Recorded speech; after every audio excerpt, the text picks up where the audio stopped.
I can't believe it's almost here. In 5 days, we head to Alaska. Yep. So excited. We're excited to travel through Canada, up the Alaskan highway, and we're excited to spend so much time in Alaska. I'm Lynn. And I'm Danny. Welcome to RV America. The original RV America. Now, we have been planning for this trip for at least the last 2 years. And really have started putting the pencil to paper over the last year. And one of the things that we have found is that there was not a good video that told us all the things we needed to do. Basically what we're saying is what we need to prep and what we need to do to get ready to head to Alaska. There's a lot to it. Yeah. I mean, there's a whole lot to it. It's like you can't just jump in the RV and take off for 4,000 miles because, I mean, you got to make sure you're going to get there. Right.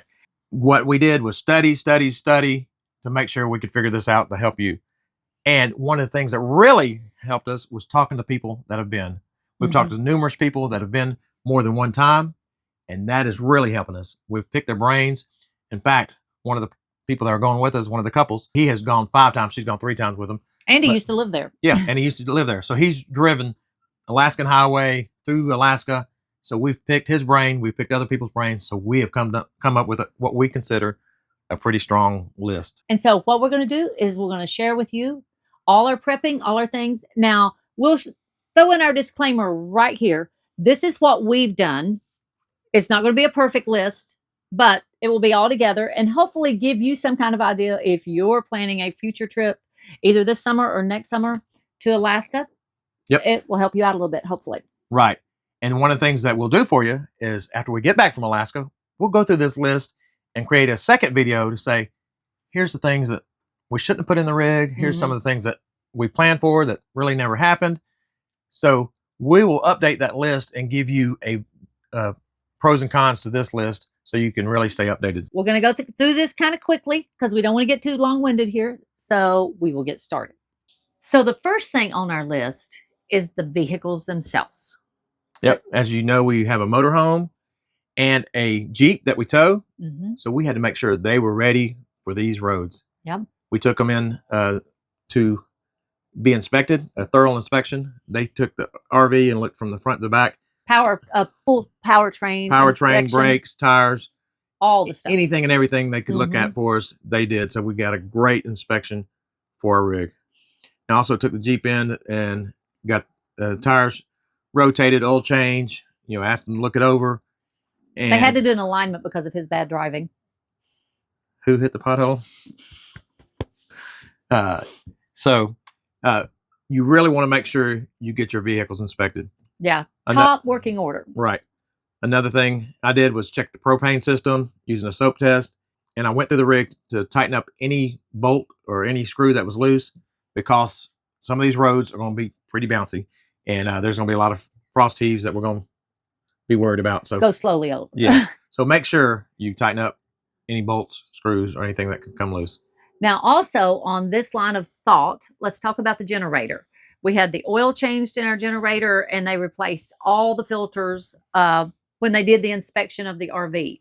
So I felt like that was a very needed thing because we will be using our generator a lot on this trip. We plan to do a lot of boondocking, and with boondocking, you got to have coffee. And another thing we did, if you haven't seen this video, we had a video where we had to tow our rig, our 37-foot motorhome through the mountains because coming through the mountains, we started losing major power and couldn't get anywhere. It was a simple thing. It needed coil wires, but let me show you. Thanks. It needed coil wires. So no one had them. Even in West Virginia, Maryland area, they had to we finally found a place. They towed us to Pittsburgh, Pennsylvania to get it fixed. Like I was saying, people did not have coil wires. Crazy. We were stuck somewhere for 4 days just waiting for them in the east coast of the United States. So can you imagine if we're on some road in Alaska or the Alaskan Highway in Canada and we needed coil wires, and they might take weeks to get there. And they're not expensive, and we'll use them one day. So the idea is having parts on your rig just in case you need them, because some things are going to take a long time to get there. And another thing we did to prep our rig, was to add some solar. We know we're going to be boondocking throughout Canada and Alaska. There's a ton of it, and we know that campgrounds cost a lot, so this is a way to save money. So you might want to consider some solar. So another thing that we're doing to help us and prep us up for our trip to Alaska is we're cleaning out all of our bays, rearranging them, getting them super organized, and taking out things that we no longer need or use. It's incredible how much gets shoved in here. We have this, which we haven't used in like a year and a half. We even have empty boxes that we're carrying around. Who knows what else we'll find? They'll be organized before we're done. So next up is navigation. And trust me, you're going to need more than just a GPS to make it through Canada and up through Alaska. One of the things that you'll hear everyone talking about is the Milepost. You'll see videos on this, but basically what a Milepost is the RV travel Bible to get through Canada, to get through Alaska. And what it does is take you mile by mile. It'll let you know what's at each exit, what you might see at every milepost or every kilometer. So you will see whether it's a restaurant, a gas station, a dump station, et cetera, in this book. It shows you exactly where to go and what you'll see. So this is something, it's a must. Another thing that we've learned is make sure you keep a road atlas or paper maps with you, because you never know when that GPS is going out. But one thing that will help prevent having issues with your GPS, whether you have a Garmin or any other GPS, is download the maps ahead of time. We use RV Life, and we love that you can download the state or the Providence, and that way if you lose your GPS signal, it will already be downloaded and you're going to be able to keep going. So that's a big tip, is download those maps. For you that are considering RV Life Pro, which, and some of you might not know what it is, it's something that you can put your rig's length and your height and the weight in, and it will direct you to RV safe routes. It also will help you plan your route. As you know, and I want to go from point A to point B, it'll tell you what's along the way. It'll tell you what campgrounds they are. It'll give you great reviews on those campgrounds. It will tell you where dump stations might be or points of interest. So it really helps us in our planning and it really helped us planning our route to Alaska. And it's something we wouldn't travel without. It's something we can put up front, and it will give us turn-by-turn directions and navigation. And one of the things that I've learned recently is it even shows you the elevation of your route. So if you've got a choice of two routes going through the Rockies, one might have more elevation and one might be a lower elevation to go around something. And you know your rig, so you might want to take the lower elevation route. So it's something that we are not going to travel without, RV Life Pro. And I'll put a link down below just in case you want to learn more about it. We do have a discount to it. Not trying to sell you anything, but if you're looking for something, check it down below. So something else you need to think about, communication. You got to be able to communicate. For us, it's with the other people in our group. Yep, we're traveling with 3 other couples, so there's going to be 4 rigs, 4 couples, and we got to be able to communicate to each other and to others back home. Right. Cell phone service, from what we hear, is sketchy at best. There will be lots of times we will have no cell service. And for us, that means that the whole group has a good set of walkie-talkies. Everybody has their set. That's how we're going to talk back and forth to each other as we're going down the road. Yep. If we see a frost heave or, hey, look, there's a bear, you can communicate with each other back and forth. Or a buffalo. Yeah, so many. Well, we're hoping to see so much. Or even if we see Bigfoot on the road. We could see Bigfoot. Yeah. We're in remote Canada and then Alaska too, so we could see Bigfoot. Yeah, we could. Yeah, I'm going to keep an eye out. But communication is vital. Each night when we stop and set up, we will have Starlink. And with the Starlink, we can do Wi-Fi calling. Just turn that on our phones, and we'll be able to do that and keep in contact with the people back home. So that'll be good. Yep. Stop on the side of the road. We can stop and set up a Starlink so we can get calling if we need it. Wi-Fi calling. Yeah. Now, someone in our group has something we can use on the trail. What is that? Well, you've heard people getting satellite phones or a satellite texting device. Those would communicate directly with the satellite. Tom and Donna with Teach and Tug Travels, they have a device that will allow them to text to certain people in their family. So if we were out hiking or even on the side of the road and couldn't get service, that automatically links to a satellite and gives you an extra layer of communication. Yeah. Okay. Now this falls way more under entertainment than it does communication. But if I'm just driving, I will get bored out of my mind. So one thing that I do is I have audiobooks on my phone. You have to have them downloaded, because if you don't have any service, you obviously can't listen to them a little at a time. But I'll download audiobooks and I'll be listening to that the whole drive. And it really makes the time pass, because it's going to be a very long drive. Yeah, because Tom and Donna, who have been to Alaska those up to 5 times, are driven it, know, and they have XM radio, and they said you won't get that. So anybody that, I think a couple of people had XM radio, and they won't be able to receive it. So if you're wanting something, you might want to download music or that audiobook. And if you have a question about that, Lynn knows how to get them free. So just ask down below in the comments. Be glad to help you out. So one of the things we're doing in prep for this trip is cleaning out everything. We cleaned out the bins. I helped Danny do that. And now we are in here trying to clean out and rearrange the cabinets. You know, I've rearranged these cabinets like 20 times, and I just seem to continue to do that because I never find just the perfect place. I did look out and I found myself a Ninja Foodie at a yard sale for $20, brand new, which I was really tickled about. But now I got to figure out where to put it. So out of curiosity, how many times have you rearranged your kitchen cabinets? I think this makes me probably 5 or 6 times I've taken everything out and tried to find a better way to make it fit. Don't know that this is going to work either. So the next thing we want to talk about is paperwork. Don't forget the things that you're going to need when you're crossing into Canada or back into the U.S. One of the things that you have to get into Canada is your passport. Yes. You cannot drive to Alaska without a passport. Along with that, you'll need your driver's license. Certain times I have heard different borders have also requested information on the animals that you carry with you. We have our vaccination records. Yep. And for our pets. Certificate of health on your pets. And remember that the U.S. is now requiring paperwork to be filled, and I'll put that down below. And also I'll put in the description a video that we had that where Lynn was able to record the 20 questions that we were asked when we crossed into Canada last year. And I'm going to throw this in here right quick.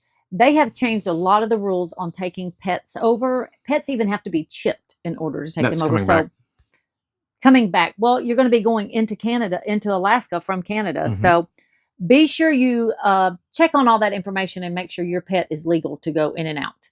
One thing that we've learned is that your proof of insurance that you have for here in the U.S. is not valid in Canada. Canada wants a card that lists Canada on it. We had to call our insurance company. It's free. Didn't charge us a thing for it, but they had to fill out a separate card, and we just had to run by and pick it up. It's now in the RV and the Jeep. You have to have it to be legal in Canada. We didn't do that last summer, so I guess we drove around illegally all summer. Didn't get caught, thank goodness. Yep. So the next thing is tools. Make sure you double check your basic toolkit. You might want to have a battery operated drill, the sockets, or anything so you can tighten things up, change things out. So make sure you double check that. And we're told to make sure you have zip ties to tighten things up that might come loose, or duct tape, electrical tape, such as those that will help if you're having an issue when you're going down the road. And you never know when you're going to need these. Hopefully you won't need them at all, but it's way better to be prepared. So the next thing you want to think about is spare parts. Something we always travel with are fuses, bulbs, hoses, or belts. That way, if you have an issue, you're ready. Another thing we did was we kind of brainstormed as a group, and through other people's knowledge that have been there, are there any spare parts that an RV should have? One of them that came up was a water pump.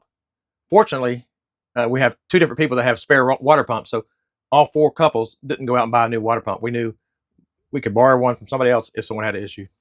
So being prepared with some extra parts is going to save you a lot of trouble if you have a breakdown. So let's talk tires. Canada and Alaska have some rugged roads. You've heard about the frost heaves. Those can cause you to have a flat tire or have tire issues, so you've got to think ahead. And this could have went under the spare parts, but what we did, Lynn and I have a Class A motorhome, and Class A motorhomes do not have a spare tire. So we bought just a tire, not a wheel, and we put it under in the bay. Thank goodness it fit. Let me show you that. When we ordered it, it took about a week and a half for it to come in, and that's right outside of Nashville, Tennessee. The thing we've heard about and things we're worried about is if you have a tire and it gets destroyed, it could take a couple of weeks before you get it in Canada or you get it in Alaska. So you might want to consider getting an extra tire just in case you need it, because you're going to find someone that can put a tire on. They probably won't have the tire you need. So think about that. And you know the old saying, if you have it, you probably won't need it. So we're hoping, keeping our fingers crossed, that we won't get a flat tire just because I went out and spent quite a bit of money on an extra tire. Now, other things we've got for this situation is we already had a Vie Air RV compressor. It's the RV type that will have enough pressure to fill up these tires. We also have a jumper box that has air compressor on it for the Jeep. So that way, if we're out in the Jeep and we happen to have a low tire, or we need to put some more tire in, or take some out to get through some sand, we'll have that in the Jeep. We also have, we were told to make sure you get a tire repair kit. And of course, you want to have a air pressure gauge. That way you can check your tires to make sure you're ready for those rugged roads. And speaking of roads, we've had a lot of people tell us the roads have gotten so much better. Decades ago, you heard all the horror stories about potholes and dirt and gravel. Most of the roads that we're going to be on are going to be paved, except when they're repairing those frost heaves, so you might run across some gravel there. But something we've learned, something we prepped for, is make sure you drive slow and watch for those frost heaves, and you're less likely going to have any kind of tire issues or any kind of damage to your frame or your rig. So the next horror story that you probably have heard about is getting a cracked or chipped windshield.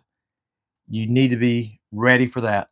And something Lynn's learned is about if a truck's coming down the road. Yeah, they said in one video I watched, if a truck is coming down the road and you're going the opposite direction, if there's any way that you can kind of go off to the side and get out of their way when they throw gravels, hopefully it will miss your windshield. Yeah, it's better to pull over just a little bit. Just be smart, because you can't always do that, though. You can't always do that. If there's a slide or loose gravel or sand, then you might want to be aware of that and make a good decision. But one thing we did was go out and get a windshield repair kit. We've had friends that this summer got windshield chipped in Arizona, and we had someone that's going with us is Tom and Donna, been there 5 times, never had a windshield chipped in Alaska. They had one in Texas chipped, but you got to be ready for it. So get you a repair kit.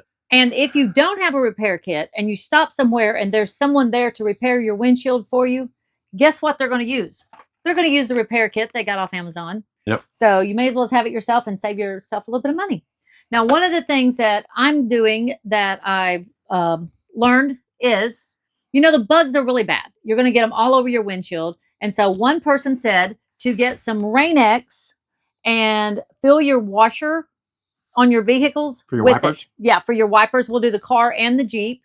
Fill it up with RainX, and hopefully that will help keep the bugs off a little bit better.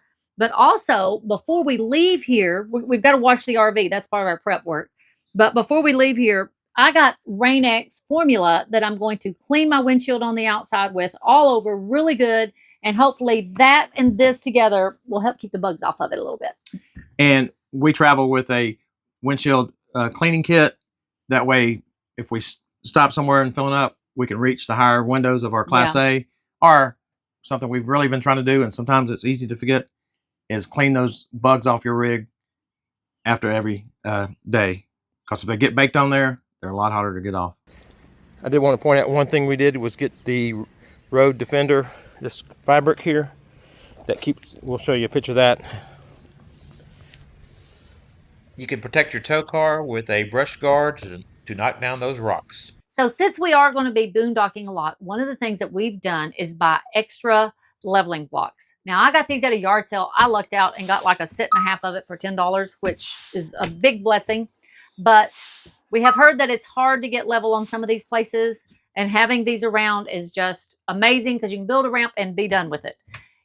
Don't forget, because we are a Class A, if you are not a Class A, get your wheel chucks and stuff so that you can lock your rig up good, and don't roll away. So be sure you have a good first aid kit that is well stocked and ready to go. If you have one that's several years old, you may want to consider updating it a little bit. You're going to be in remote areas and you really don't want to get out there and not have something that you need. We also have one that we keep in our Jeep in case we're out and away from our RV. This one stays in the RV. There's a smaller one in the Jeep. So one of the things I've heard is that throughout Canada on the way up to Alaska, and then when you're in Alaska, they're going to be, if you go to a campground, there'll be a lot of 30 amps and not too many 50 amps. So it made me think I better check out some of my equipment. And one of the things was my 30 to 50 amp dogbone adapter. And I remembered that it started looking a little bit worn, a little bit pitted.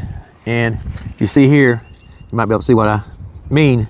But I knew I needed to get a new adapter. And out of the blue, a company called RVG Guard reached out to us and would like for us to try some of their products. And we've got 3 here and then another one that I'll show you a little bit later. But they said pick 3 out. So I knew one of them was going to be a 30 to 50 amp plug.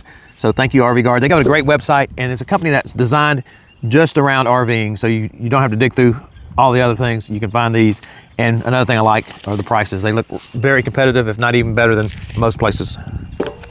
Another thing that I just needed, I'd been at a campground where the water was way far off, and I knew I needed an extra water hose. So I got a 25-inch drinking hose for your drinking water.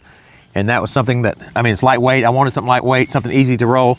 And compared to what I have, I did have a spare, but it is a bare just to roll up. So this was another thing I decided to get, because also I hear that there could be campgrounds where their shared water or water that might be farther away from your campsite. So we knew we needed that. Something that they threw in for me was a freshwater bag, so you can put your hoses in here. And that's a great thing that you can just stow it away and keep it rolled up right and keep it out of sight. So this is something else that we got from RV Guard. Now, if you have not checked out RV Guard, you need to do so. They have all things RV, and they have some really cool products on there. I'm sure Danny will put a link down here. But this Skylight right here is awesome. We love it. But even when we are camping places that it's not daylight 24 hours, we know it's time to get up when the light starts coming in here. So therefore, when we're camping places that it's going to be daylight for 24 hours, we're going to need a cover for this. And they have reached out to us and sent us this, which looks pretty cool and easy to install. So it went on quick and easy. We pulled these off and the Velcro strips stuck. One of the things I do recommend is that you lay it out flat and let it kind of flatten itself out, because it's folded when you receive it, before you try to put it on. We didn't do that, made it a little bit harder, but I think it's going to work great. And as you can see, it's really nice and dark in here. So this is something else that we purchased. We got this from Amazon. It's called a Blackout shade. It was cheap. I think we got it on Black Friday. It's currently $16 and some odd change. But you cut it to fit your window. Now, you can get Reflectix. It'll do exactly the same thing. But what I like about this is that it folds up. It folds up super small. I don't know about Reflectix. We've never used it. But folds up super small. We'll be able to store it when we're not using it. And this one piece will be enough to do our whole bedroom. So we won't have to worry about it after that. It holds on with Velcro strips. And we'll show you what it looks like when we get it installed. Wow, that is dark. So let's talk about mosquitoes. We've all heard those nightmare stories of the mosquitoes in Alaska. They are big enough to carry you away. Hopefully they won't get me.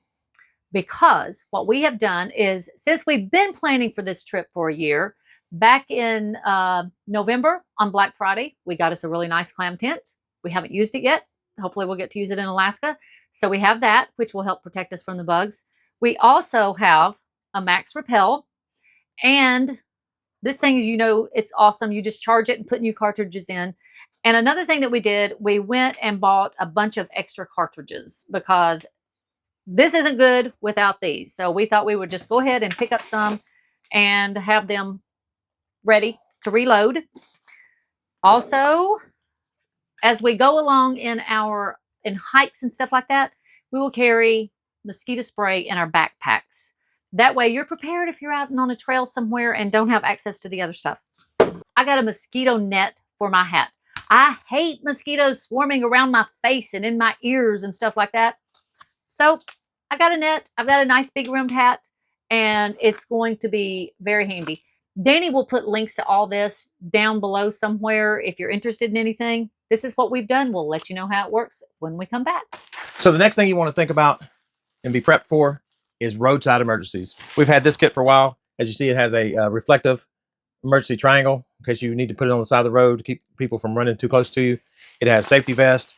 It's something that we want to carry and make sure we're safe. Another thing that we have is this jumper box that you've seen some of these that will jump off your car in case your battery goes dead. And that's something we have in both vehicles. And this one that we keep in the Jeep actually has an air compressor. And the next thing on our prep list was to have bear spray. There will be bears in Canada and Alaska. We had to get this last year when we went to Glacier. Hopefully we will not have to use it in Alaska, but we have a bear horn, which is really loud. Bears don't like noise. And then you are supposed to carry a bottle of bear spray with you anytime you go off the road into the woods. Don't go trekking off without this. This could literally save your life. And they're expensive if you buy them in Alaska, but if you buy them here in the States and just carry them with you, and you can take these through Canada because they are not for human protection. They are to fight off bears. In one of the videos that I watched, the people's floor were disgusting. You know, in Alaska, it rains a lot. We both purchased rain boots, and this is what my theory is. This tray here, I got off Amazon. It fits perfectly between, sorry about that. We sit here a lot of times and take our shoes on and off. Now, this tray fits wonderfully right in front of it. So when we come in the door on this Alaska trip, this is my plan now. I'll tell you my plan. We're going to take our boots off and put them on this tray. It has an edge all the way around. And then if it gets dirty and muddy, I can take it out and dump it and save my floors. I can rinse it off, whatever. Hopefully that'll work. Wish me luck on getting Danny to take his shoes off every time he comes in the door. That brings me on to other things. Alaska has a different climate than any we've ever been in. Sometimes it's going to be warm. Sometimes it's going to be cold. You have to pack everything from jackets, sweatshirts to summer short sleeve shirts. You have to have a little bit of everything because you never know what the weather's going to be. And you want to be prepared. It's also really good, from what I have read and learned, to wear layers, especially when you go out hiking. You may start out at 40 degrees in the morning and it may be 68 or 70 by the end of the day. And when you're hiking, you're going to get warm. And if you have layers, you can take it off a little bit at a time. So don't forget to bring clothing for every single season. And something I forgot to mention, you will 100% need a really good raincoat. One thing we've heard is that some years you will have no rain at all. It will be fabulous and the weather will be great. And then other years it will rain the entire summer. So the next category you need to be prepping for is hiking. Now, this is pretty much hiking 101 anywhere and everywhere. One of our favorite apps when we're hiking is AllTrails. And we have the Pro version, and it allows you to download the maps so you know where exactly to go on that trail. If you don't have it where you can download it, then you could get lost. So it's a great tool to help keep you on the right trail. So one thing we did get for our hiking was a LifeStraw. This is something that, in case you broke down while traveling the back road in Alaska and you needed some drinking water, you can take this LifeStraw, stick it down into a creek or a pond and drink out of it. And it eliminates the bacteria, the microorganisms, and even plastics. So it is something that will keep you safe if you are in a situation that you need water. We already mentioned RV life. That is a must. But think about iOverlander. It will tell you where a lot of the free camping is. So when you're driving through Canada and through Alaska and you're looking for boondocking spots, it will help you. One thing I like about iOverlander is that you can put in if you have a big rig. So that really helps us because we're going to have some big rigs going with us. We're going to have 2 Class A's, fifth wheel, and a Class C. So we're going to need to find spots where we can overnight, and we're going to need to be able to check big rig friendly. And iOverlander is free, so that's one you're going to want to download and have in your toolkit. Let's talk about our fur babies for just a minute. Y'all know Bella is a small dog. Now, you know what happens to small dogs in Alaska? They get picked up by eagles and hawks and all kinds of stuff. She's giving me a really dirty look right now. And they carry them off and they basically eat them. We don't want that to happen to her. So what we have done with Bella is get her a Coyote vest. Danny will pop a picture up here. It's got spikes that go down the middle of it. You have to really watch your animals in Alaska because of all the wildlife that's around. So we've got this for her. She doesn't like it right now. Hopefully she'll get used to it. Also, keep them really close is what I understand. Like Alvin and Sadie sometimes go out in their tent. Y'all have seen pictures or videos of that when they're outside in their tent. And they love it. But we will not allow them to be outside unless we are right there with them. In case something comes up, we have to be prepared. Bella will stay on a very short leash while we're in Alaska because we want her coming home with us. We love her. So just be really aware of your animals, take care of them, and keep them close. Now, we know that it's a rare thing for a bird or a coyote to actually pick up your dog and carry him away, but it does happen. Therefore, with us, we'd rather be safe than sorry. So now you pretty well know everything that we know about being prepped for Alaska. Only thing left to do is hit the road. By the time this video comes out, we will be well on our way. Yep.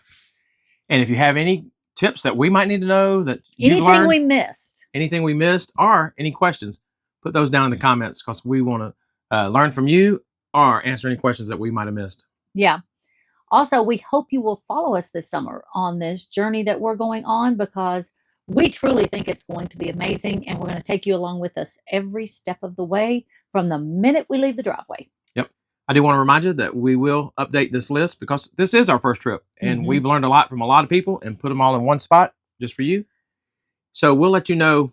Yeah. I have no doubt we've missed something. Yeah, something we missed, something we wish we had, something, man, we wasted money on. Did we really need a tire? So we'll give you all those updates. And also, I'll put a list down below of some of the items we purchased that you might want to check out and look at. They'll be on our Amazon page. And we'll also put a link to RV Guard. Look for those. They'll be down below. So until next time, God bless and many safe travels. And go RV, America. And we're on our way to Alaska now. Ooh. High five.